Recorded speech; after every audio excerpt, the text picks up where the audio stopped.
As I walked up the stage, what kind of perceptions formed in your head about me? Perhaps you think that I'm smart, and maybe successful in my academic career, successful enough for me to come to the stage and give a speech. Or maybe you think I'm just your average high schooler, living a perfectly normal life like everyone else, keeping up with grades, extracurriculars, and trying to maintain a social life as I slowly traverse towards graduation. But I believe that no matter what perceptions someone may have of you, whether those perceptions are true or not, you may never know the realities of someone's life unless you are living in it. You see, in many Chinese American families like mine, you're told to keep quiet about sensitive issues at home that causes shame and lowers your social reputation. This idea of keeping quiet, masking problems, and putting up an appearance of stability while the contrary was true is part of the Chinese idea of saving face, as pronounced in Mandarin, 面子. As a collectivist culture, the Chinese concept of face is meant to help an individual maintain dignity among his or her peers and uphold a respectable social position that others can look up to. However, this oftentimes leads to issues such as domestic violence and mental illness being neglected in the Chinese American community. Domestic violence is underestimated as simply routine quarreling between husband and wife, and not viewed as a pervasive problem that causes lasting psychological damage to the children and adults involved in an altercation.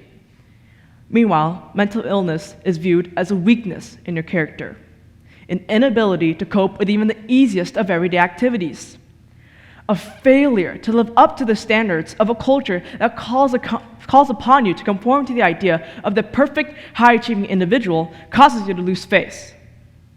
This is also known as the model minority myth.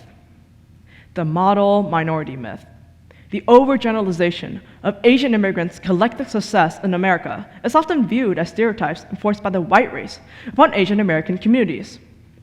Asian Americans, being viewed as the epitome of success in the American dream, are often placed upon a pedestal as an example for other minority groups to live up to.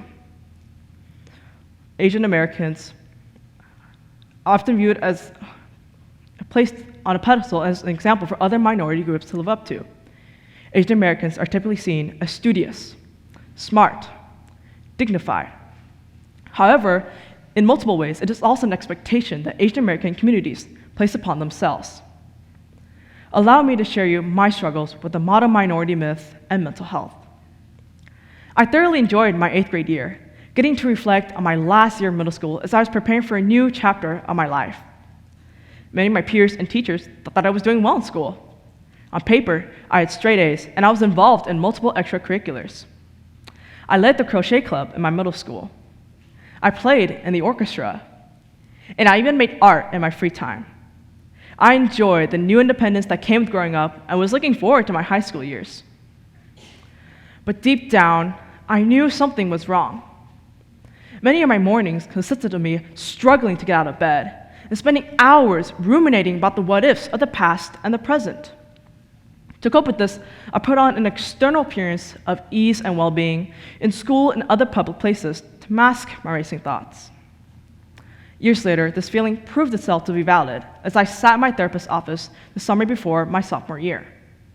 She handed me an insurance super bill that stated, "Diagnosis, code F41.1, the code for generalized anxiety disorder in the Diagnostical and Statistical Manual of Mental Disorders." I displayed many of the classic symptoms of generalized anxiety disorder. Sudden panic attacks would strike me as I performed everyday tasks. A tight corkscrew feeling writhed itself throughout my body, causing me to lose my energy and appetite. I struggled to keep up an appearance of a high-achieving student while juggling an invisible illness underneath the surface. However, there is an explanation to my illness. Despite being conventionally successful and performing well in school, I had an unstable home life. My parents argued on the daily, making school my only refuge. It was the only way I could escape my tumultuous home life, so I concentrated all my efforts on it the best I could. Verbal arguments eventually evolved into physical fights. The first time was the summer before my 8th grade year. The second time was during my freshman year of high school. And on April 7th, 2022, I witnessed both of my parents being arrested and jailed in a domestic violence altercation.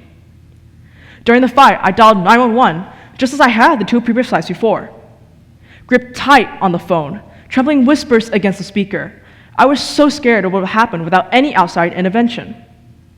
My chest tightened as I stood on top of the staircase, looking into my mother's bedroom for any indication of an object dropping or of a yell that was too loud. And unfortunately, my worst fears came true. The connection between saving face and the model minority myth manifests itself in a toxic cycle in which many Chinese Americans feel that they must mask their personal issues to fit the expectations of the perfect model minority. On a deeper level, this also made me aware of my own subconscious belief in the model minority myth. That my parents, raising a child with straight A's, with a relatively decent social standing, living in an affluent neighborhood, could not have possibly been arrested. That these issues simply do not happen to people like me. The aftermath of the shock and denial taught me that issues such as domestic violence do not discriminate based on race, age, sex, religion, or financial background. Despite using my personal experiences to raise awareness of domestic violence and mental illness in the Chinese American community, ultimately these issues aren't about me. They're about the hundreds, if not thousands, of other victims suffering silence from mental illness worsened by the ideas of saving face and the model minority myth. According to the National Alliance on Mental Illness, only 20.8% of Asian American adults received treatment for their mental disorders in 2020.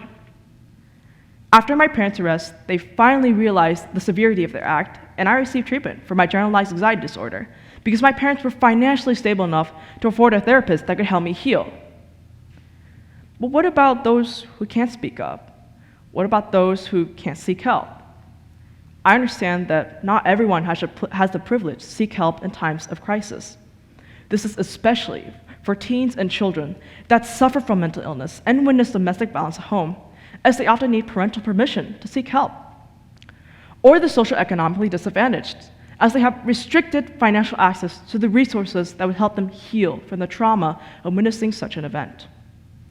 For teens, help can come from school-based student health centers or wellness specialists that offer confidential mental health services to those that need it.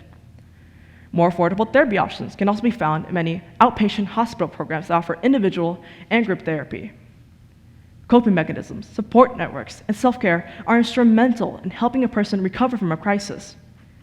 Talking to trusted family, friends, adults, and keeping busy with hobbies can help a distressed individual stabilize to normal emotional levels. Although helping a person survive through a crisis is important, ultimately, real treatment by mental health professionals is still needed to address the root of mental health issues. I've always tried to learn something from my adversities, however harsh those lessons may be.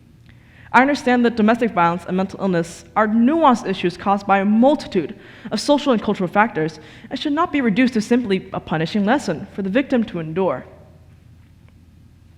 I hope that by being open about my experiences, I can inspire others' resilience in overcoming these tremendous challenges. I still remember the day after my parents' arrest when I had come to my friend's house to stay there. It was a strange feeling, falling asleep to a bunch of teenagers dancing wildly in front of the TV and hearing loud early 2000s pop songs play at max volume from the speakers. I believe they were playing Just Dance, but I guess it only proves that I was heavy enough sleeper to take a nap through all that.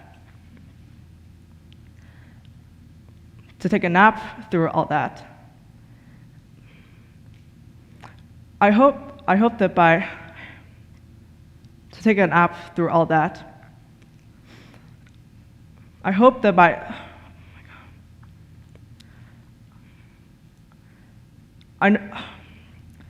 I encourage everyone to seek help if you so desperately need it. At 988, you can call the Suicide Crisis Lifeline for 24 hours, 7 days a week to seek help for mental distress and suicidal thoughts. You can also call the National Domestic Violence Hotline, 800-799-7233. Thank you.